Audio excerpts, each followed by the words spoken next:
Bismillahirrahmanirrahim. Faslun.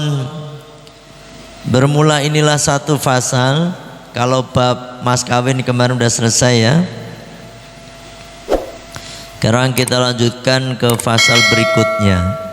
Wal walimatu, dan adapun walimah,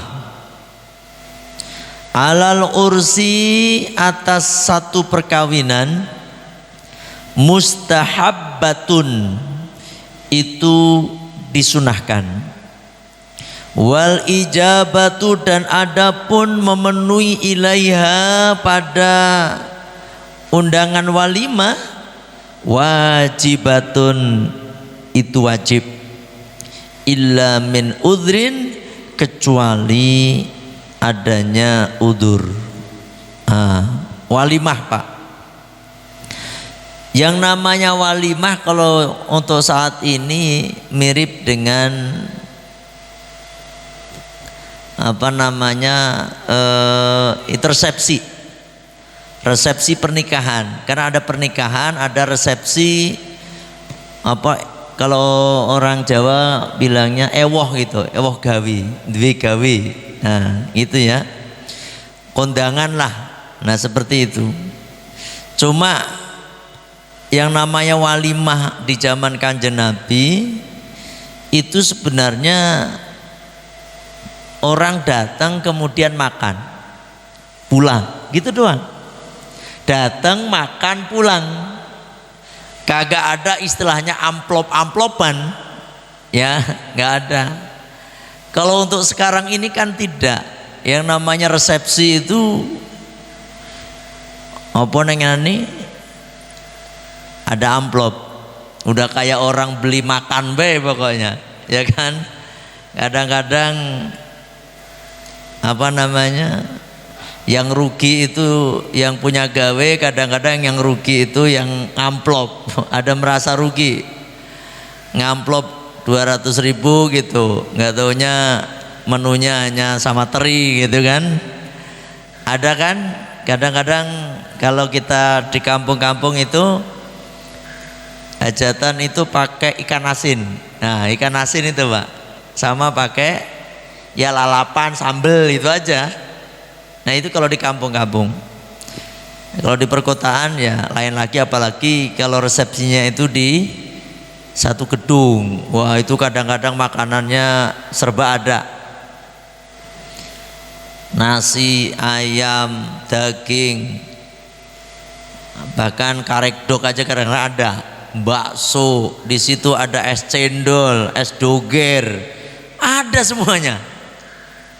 Saya pernah diundang ngisi walimatul urs di Hotel Said, kayak begitu. Masya Allah, makanan serba ada pak, banyak banget, bingung kita mau ngambil juga. Cuma sayangnya di situ itu makan pada berdiri pak. Aduh, saya ngeliat kagak ada kursi lagi di situ. Ayo Pak Ustadz, kata yang punya, ayo bareng-bareng Pak Ustadz. Saya bilang, kursinya mana Pak? Oh di sini biasa Pak Ustadz, jadi pada berdiri sambil berdiri. Astagfirullah. Kalau begitu saya pamitan aja deh pulang. Tunggu Pak Ustadz, tunggu, dicarikan kursi. Ya, dicarikan kursi, baru saya makan, diambilin. Nah seperti itu. Jenengan ketularan kadang-kadang. Ini adat orang luar loh padahal, ya kan? Adat party, pesta-pesta kayak gitu tuh, itu adat orang luar, makan ambil, wow, padahal di situ juga pakai peci, pakai jilbab banyak loh. Ini piye karepe, ya kan? Di Hotel Said situ pak. Ya Allah, ya itulah ya, kita ini nggak paham. Padahal Kanjeng Nabi itu melarang makan sambil berdiri, ya, nggak melarang. Makanya sekarang banyak penyakit itu gara-gara begitu tuh pak, nggak ngikutin aturan Kanjeng Nabi, ya, walimah. Sekali lagi kembali ke pembahasan walimah ini orang itu datang kemudian makan terus pulang. Kagak disuruh baca tahlil, kagak disuruh baca yasin. Kalau kita kan enggak. Kalau selamatan rumah kita, selamatan suruh makan doang apa suruh baca-bacaan, Pak? Baca-bacaan dulu kan. Suruh baca apa-apa ya. Kecuali orang mati beda. Kalau orang mati mah, orang mati mendoakan itu mungkin agak ada pantas. Ini kan ada selamatan rumah baca-bacaan. Lama banget lagi kadang-kadang. Baca yasin, waqiah, kadang ada tambahan. Ya Allah, nggak makan-makan. Ini, nah makanya hukum memenuhi undangan walimatul urs ketika kita diundang wajib hukumnya, Pak. Kenapa? Wong disuruh makan aja kok nggak mau gitu doang, kebangetan gitu. Ya kan? Padahal sama saudara disuruh makan baru pulang, masa orang nggak mau. Ini dikisahkan ada salah satu hadis. Ini hadis sahih nih, Pak. Hadis diriwayatkan oleh Imam Bukhari, hadis ke 4860, dan Imam Muslim hadis 1427. An Anas bin Malik radhiyallahu an, dari Anas bin Malik radhiyallahu an. Anas bin Malik ini salah satu sahabat Nabi yang dititipkan oleh Kanjeng Nabi Shallallahu Alaihi Wasallam sejak kecil, ya, oleh ibunya, sampai beliau ngikut Kanjeng Nabi sampai Kanjeng Nabi wafat. Jadi khodamnya Kanjeng Nabi. Khodam itu pembantu. Jadi pembantunya Kanjeng Nabi itu banyak, Pak. Karena dengan sukarela mereka, ada yang bawain sandalnya, ada yang bawain istilahnya apa yang dibawa Kanjeng Nabi, ya, ada yang bawain siwaknya, gitu. Nah itu termasuk Anas bin Malik ini. Bahkan Anas bin Malik ini sahabat yang memberikan kesaksian selama bertahun-tahun saya ngikutin Kanjeng Nabi, belum pernah saya mendengar Kanjeng Nabi marah sedikit pun. Yang ada cuma senyum Kanjeng Nabi. Walaupun kami kadang-kadang melakukan satu kesalahan, Kanjeng Nabi gak pernah marah. Ya Allah, ya itu Kanjeng Nabi. Ini kesaksian Anas bin Malik. Apa kata beliau? Anan Nabiya sallallahu alaihi wasallam, bahwasanya Kanjeng Nabi sallallahu alaihi wasallam beliau melihat ala Abdurrahman bin Auf, pada sahabat Abdurrahman bin Auf, athara sufratin, pada bekas warna kuning. Di sini ada penjelasan athara sufratin ay sobahu ala thawbihi, yakni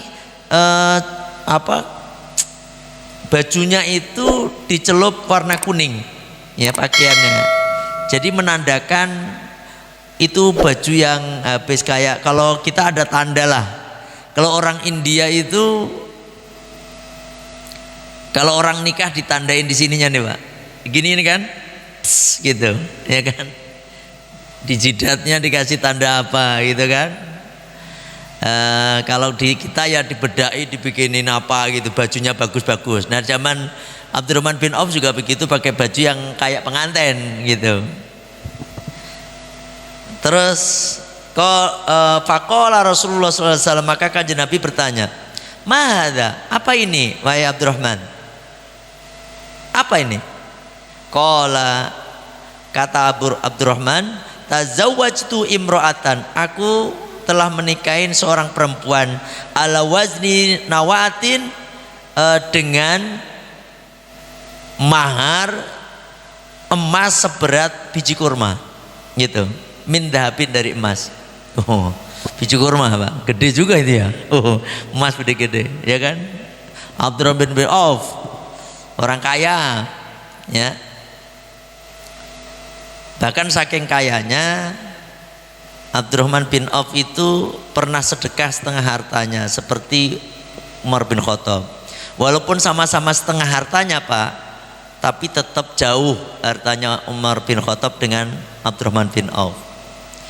Karena Abdurrahman bin Auf itu ketika hijrah ke Madinah, ya, dia disaudarakan dengan sahabat Sa'ad. Maka sahabat Sa'ad menawarkan kepada Abdurrahman bin Auf, silahkan ambil separuh hartaku untuk sampean. Saya juga punya istri, silahkan ambil istri saya, ya. Kalau muhajirin sama orang muhajirin sama ansor, maka ketika dipersaudarakan begitu Pak. Punya istri 2 dikasihkan 1. Punya harta, punya misalnya rumah 2 dikasihkan 1. Kata Abdurrahman bin Auf sama sahabat Sa'ad ini, enggak saudaraku, tolong tunjukkan aku di mana di sini ada pasar, katanya. Di pasar di mana? Akhirnya Abdurrahman bin Auf ini ditunjukkan oleh Sa'ad bin Abi Sa'ad, sahabat Sa'ad, ke pasar. Ini tempatnya pasar. Ini Sa'ad bin Abdurrahman bin Auf kaget melihat pasar, karena di situ ternyata pasar itu miliknya orang Yahudi yang punya itu. Jadi harus nyewa. Nyewanya sebulan sekian, mau rugi mau kagak pokoknya nyewa. Akhirnya Abdurrahman bin Auf ada di dekat pasar situ tanah lapang, ya. Sama Abdurrahman bin Auf itu tanah lapang itu dibebaskan, ya, dibebaskan, dibikin semacam lapak Pak, dimana dibikin setelah jadi lapak sama Abdurrahman bin Auf. Beliau mengumumkan siapapun silahkan berjualan di sini dengan syarat keuntungannya nanti kalau untung dibayar baru bayar sewa dari keuntungan, gitu Pak. Kalau ini kan enggak, di Yahudi ini, pasar Yahudi ini, mau untung mau rugi pokoknya setiap bulan bayar. Kalau di sini enggak, kalau untung ya bayar, cuma berapa persen, enggak banyak, entah keuntungan 10% nanti bayar untuk nyewa tempat itu. Tuh pinternya Abdurrahman bin Auf, sehingga semua orang pada pindah ke pasar ini. Pasar ini sepi akhirnya, ya kan? Itu pinternya. Di samping itu beliau juga dagang, dan ingat Abdurrahman bin Auf itu sekalinya dagang, apapun dia dagang pasti rame, pasti untung.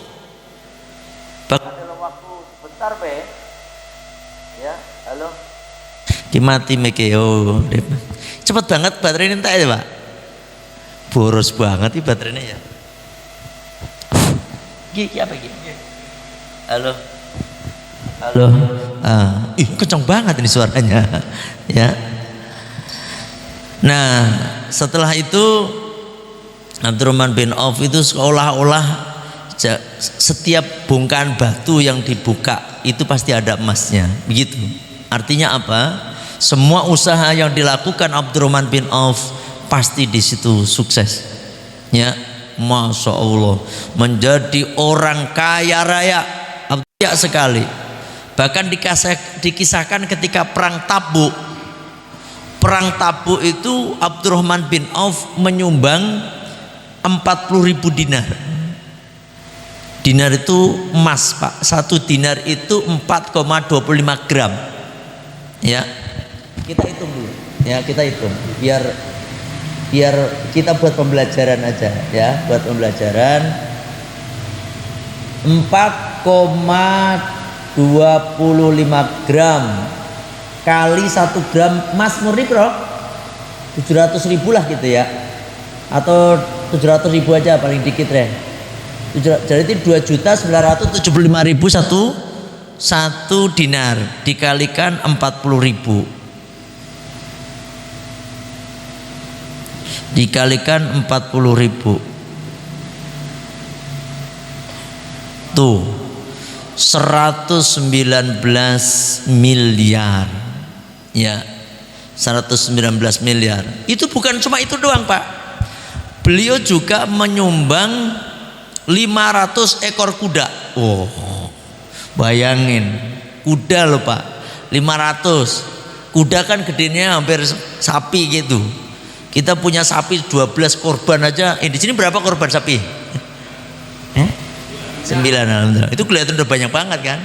Tuh, dan 1.500 ekor onta. Itu nyumbangnya Pak, perang Tabuk. Bayangkan, ya Allah. Makanya Kanjeng Nabi diam-diam ngomong kepada Ibu Siti Aisyah radhiyallahu anha bahwasanya ketika melihat Abdurrahman bin Auf itu kalau nyumbang peperangan, masya Allah banyak, maka Ibu Siti Aisyah tersenyum. Benar apa yang disampaikan oleh Kanjeng Nabi, katanya bahwasanya Abdurrahman bin Auf itu akan masuk surga dengan merangkak. Kaget. Merangkak artinya apa? Lambat, tapi masuk surga. Bahkan Abdurrahman bin Auf itu salah satu sahabat yang dijamin masuk surga oleh Kanjeng Nabi, tapi paling belakang, Pak. Karena apa? Saking banyaknya hartanya Abdurrahman bin Auf. Ya Allah, mendengar apa yang disampaikan Ibu Siti Aisyah seperti itu, maka Abdurrahman bin Auf menangis, Pak. Ya Allah, sejak saat itu dia nggak pengen jadi orang kaya. Doanya, Allahumma ja'alni miskinan, ya Allah. Ya Allah, jadikanlah kami ini orang miskin, ya Allah. Berani nggak sampean kayak begitu tuh? Ini blog kayak nih, doa kayak begitu tuh. Sampean nggak doa begitu aja juga nggak kaya-kaya, ya kan? Ya. Nah ini doanya disampaikan tuh, yang sering disampaikan, didoakan oleh Abdurrahman bin Auf setiap habis sholat. Ya, karena apa? Setiap dia sedekah, yang datang makin banyak, Pak, harta itu, Pak. Makanya pernah terjadi peperangan dengan Kanjeng Nabi. Ternyata perang itu makan waktu lama, makan waktu yang lama, sehingga ketika pulang ke Madinah itu pohon-pohon kurma, karena orang Madinah rata-rata itu adalah petani kurma, ya, kurmanya ternyata pada busuk, Pak. Ketika pulang dari perang, dilihatnya pada busuk. Ini para sahabat susah nih. Ya Allah, ini udah nggak laku ini kurma nih. Gimana ini, pada susah. Banyak sekali sahabat-sahabat saat itu yang pada susah. Beda dengan Abdurrahman bin Auf, ketika pulang dari perang, ikut perang kan, melihat para sahabat yang susah, Abdurrahman bin Auf tambah senyum. Apa katanya? Saatnya ini saya jadi orang melarat, katanya. Karena apa? Pokoknya semua kurma silahkan datangkan ke saya, ambil dan akan saya beli itu semuanya dengan harga normal. Wah, gitu kan. Ini duitnya Abdurrahman kan banyak nih. Itu petani-petani dibeli, Pak. Hampir semua kurma yang di Madinah dijualnya ke Abdurrahman bin Auf. Wah, hampir duitnya udah habis. Se-Madinah, Pak. Senang dia, senyum. Alhamdulillah, akhirnya kesampaian juga jadi orang melarat. Siapa yang mau beli kurma busuk, Pak? Ya kan? Udah, anteng dia sholat, senang. Nggak disangka ada utusan dari kerajaan Yaman, ya, datang nyari informasi kurma busuk, Pak. Ditanyain setiap ada kurma busuk, Pak, punya kurma busuk, Pak? Buat apa? Ini saya dapat utusan dari raja saya untuk mencari kurma busuk, gitu. Oh, kurma kami semuanya memang pada busuk. Dan semuanya dibeli sama Abdurrahman tuh. Abdurrahman, tanyain aja ke sono. Tanyain Abdurrahman bin Auf. Ya Allah, ditunjukin rumahnya. Akhirnya, Assalamualaikum, waalaikumsalam. Bener ini rumahnya Pak Abdurrahman? Oh ya, ada apa? Alhamdulillah, alhamdulillah. Katanya ini kurma semua itu udah miliknya jenengan, ya? Iya, emang kenapa? Saya mau beli. Pada busuk, mau dibeli gimana? Pada busuk. Itu masalahnya, raja saya nyari kurma busuk karena untuk mengobati penyakit yang melanda kami, lagi penyakit menular. Ternyata survei membuktikan penyakit kami bisa disembuhkan hanya dengan kurma busuk. Dan raja kami pesan untuk membeli kurma busuk itu 10 kali lipat daripada kurma biasa. Astagfirullahaladzim. Abdurrahman bin Auf stres lagi nih. Aduh, kagak bisa miskin ini saya nih. Ya, ini nih, Pak. Kalau dari cerita ini kita bisa ngambil hikmahnya bahwasanya kalau memang orang itu dijatah jadi orang kaya susah miskin, Pak. Sampean dijatah orang miskin susah kaya, ya kan? Aduh, usaha ini apa kagak ada yang berhasil, ya kan? Ya, emang udah jatahnya begitu. Ya Allah, ini kisah tentang Abdurrahman bin Auf, saking kayanya, subhanallah, ya. Karena apa? Dia niat ikhlas, Pak. Otomatis kan dia sedekah kepada orang-orang miskin tadi. Di mana niat sedekah beli dengan yang itu kan niatnya biar habis saja, tambah oleh Allah diganti 10 kali lipatnya. Tuh, ya. Ini sepenggal kisah dari sahabat Abdurrahman bin Auf. Bismillahirrahmanirrahim.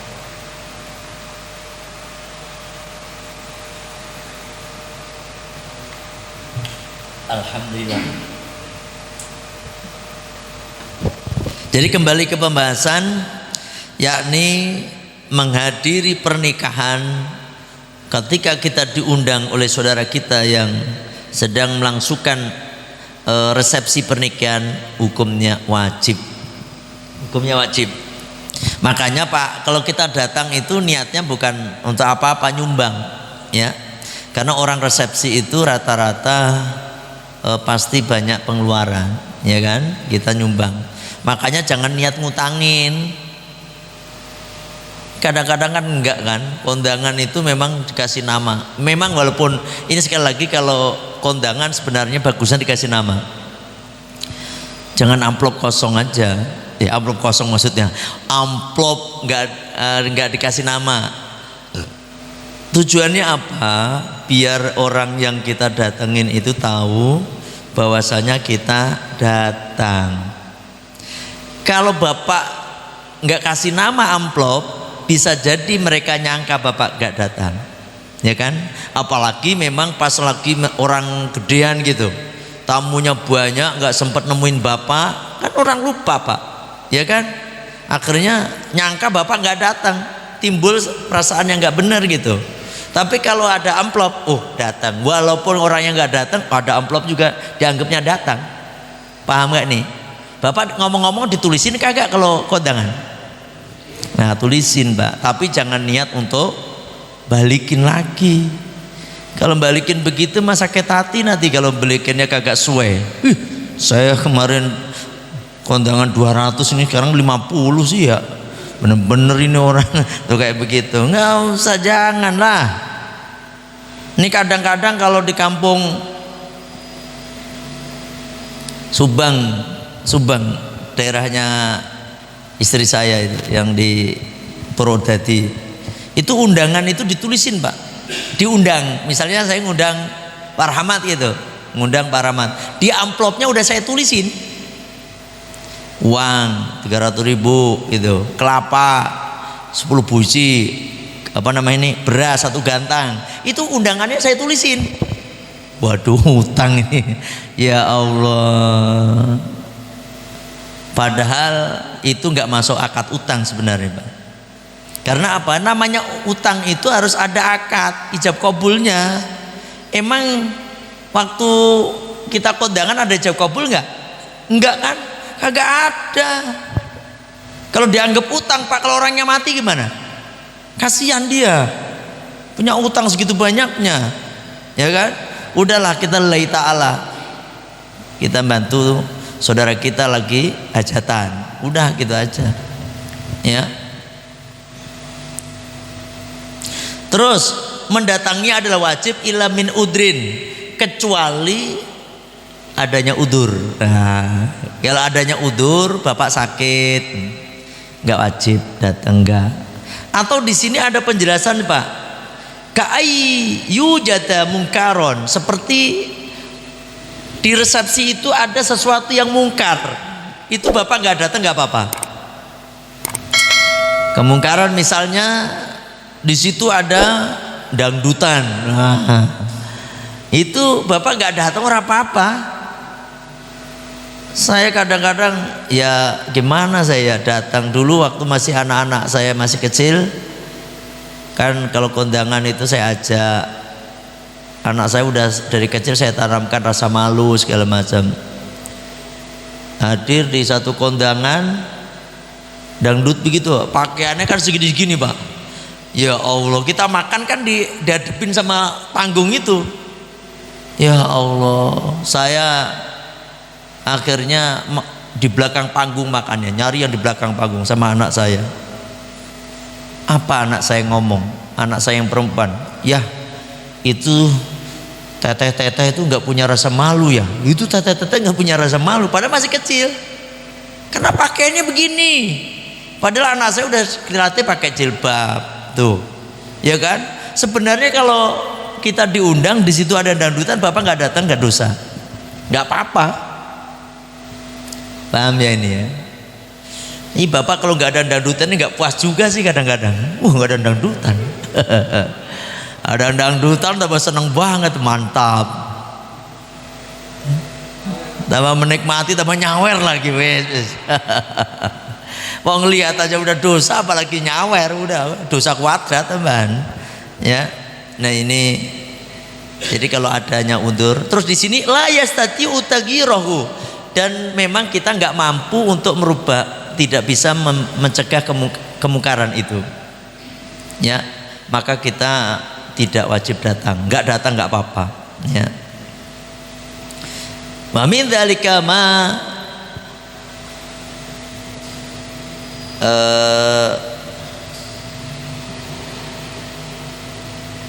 apa nih yahditsul al-ando, yang demikian itu baru-baru ini yang ada saat ini ya. Ya seperti ada dangdutan, ada jaipongan, ada kalau orang Jawa apa namanya, campur sari gitu kan, campur sari. Kalau mau kayak begitu mbok ya yang hadroh gitu loh Pak, ya kan, hadroh itu insya Allah nggak dosa itu.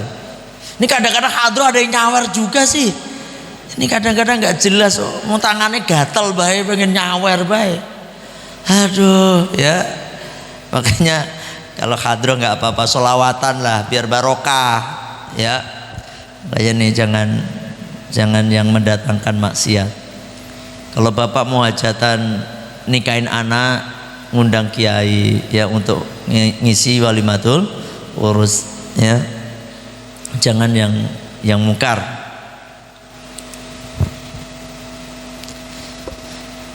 Ada yang ditanyakan? Ini mana hadis yang wajibnya kita hadir di walimah itu? Rawat meriwayatkan Al-Bukhari, Imam Bukhari hadis 4878. Wa Muslimu dan Imam Muslim hadis 1429 an Abdullah bin an Ibni Umar radhiyallahu anhuma, dari Abdullah bin Umar radhiyallahu anhuma qala, beliau berkata, qala Rasulullah sallallahu alaihi wasallam, Rasulullah SAW telah bersabda, idza du'iya, ketika diundang ahadukum, salah satu di antara kalian, ilal walimati, pada satu resepsi atau walimah, fal yaktiha, maka hendaknya dia mendatanginya itu walimah. Ini perintahnya ya. Wa fi riwayatin, dan satu riwayat yang lain ya, inda Muslimin, menurut Imam Muslim hadis 1421, wa malam yujib, barang siapa yang tidak memenuhi ad-da'wata pada satu undangan, undangan walimah maksudnya, faqad asau, maka dia telah berbuat dosa Allah pada Allah wa rasulahu, dan utusan Allah. Tuh ya, dia asa itu telah berbuat maksiat kepada Allah dan Rasulnya. Ini artinya salah satu haknya orang muslim dengan muslim yang lainnya, idza da'athu, gimana, wa idza da'a fajibhu, ketika engkau diundang maka wajib kalian mendatanginya ya. Dan di sini wabil khusus adalah undangan walimatul urs, dan undangan-undangan yang lain kayak undangan sunatan, undangan apa aja, karena kita menghormati tetangga, maka hendaknya kita harus mendatanginya, gitu ya. Ini berhubungan dengan kewajiban kita untuk hadir di satu undangan.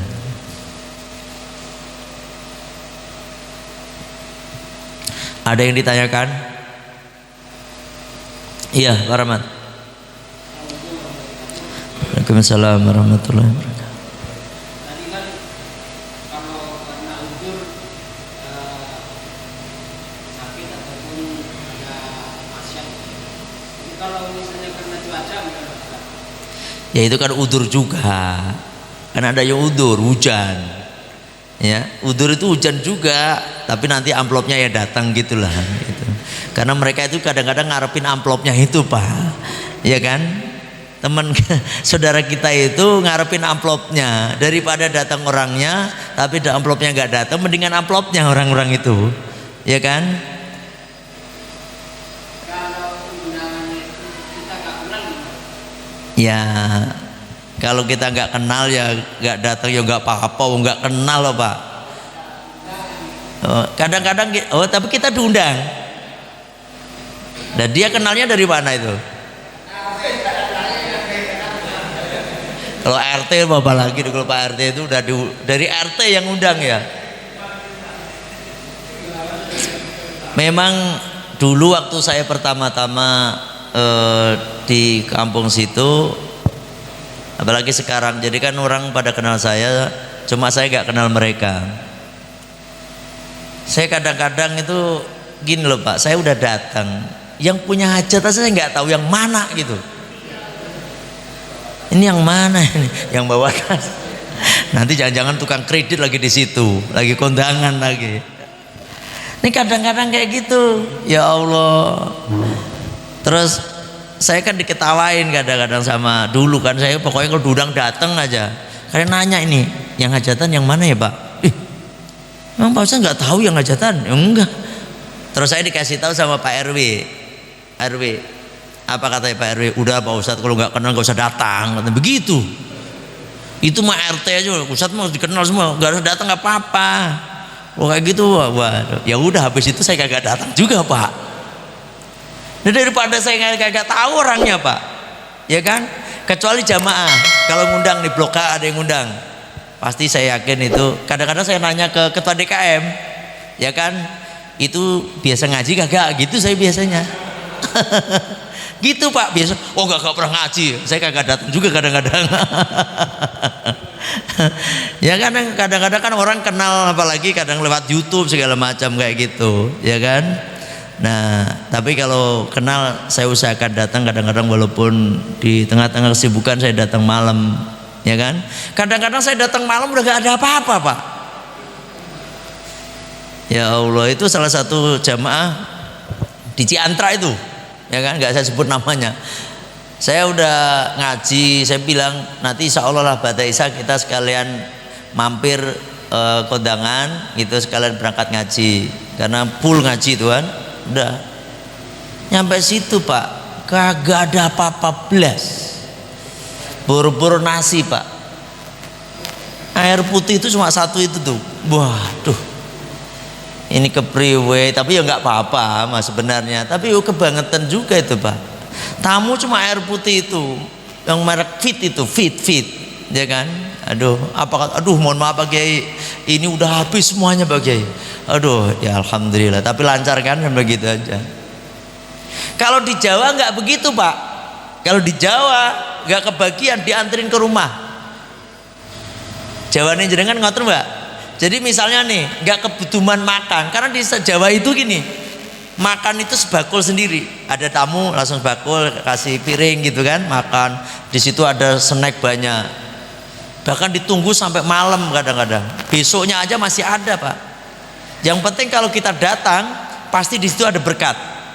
Kok sampai kehabisan karena saking banyaknya tamu, pasti dianterin, dicatat Pak. Dicatat si agak ketuman, besok dianterin. Wow, itu orang Jawa. Kalau di sini habis ya wes, terserah salah dewi tekan yang gurih katanya. Wes ora jelas kok ini, ya kan? Makanya jenengan kalau bisa contoh orang Jawa, kalau punya kondangan ya kayak gitu, ya nggak kebagian ya apa namanya anterin gitu ya. Karena apa ya, walimah itu makan sebabnya. Intinya walimah itu makan, Pak, bukan minum. Jadi aduh ya. Tapi di sini udah biasa katanya. Biasa, pokoknya kalau udah menunya habis ya udah. Bapak denger gitu nggak, Pak? Daerah-daerah iya kan, udah habis ya udah, nggak ada apa-apa. Halo, iya, karena punya menghormati tamu kayak begini. Bahkan dia wajib loh menghormati tamu itu, ya. Kalau saya mah enggak. Saya waktu nyunatin anak saya itu saya sengaja sediakan banyak, mendingan lebih daripada kurang, ya kan, seperti itu. Makanya sampai ada. Ya kan? Karena apa? Karena menghormati tamu itu wajib hukumnya. Ada lagi yang nanya berhubungan dengan walimah ini? Ada? Ya, Pak. Nggak apa-apa, dan sebentar lagi langsung sholat nanti. Oh, mas kawin ya. Ini mau nikah lagi ceritanya. Gimana Pak?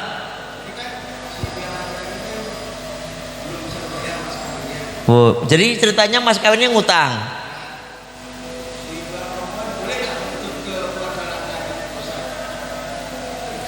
Oh gitu, pertanyaan itu.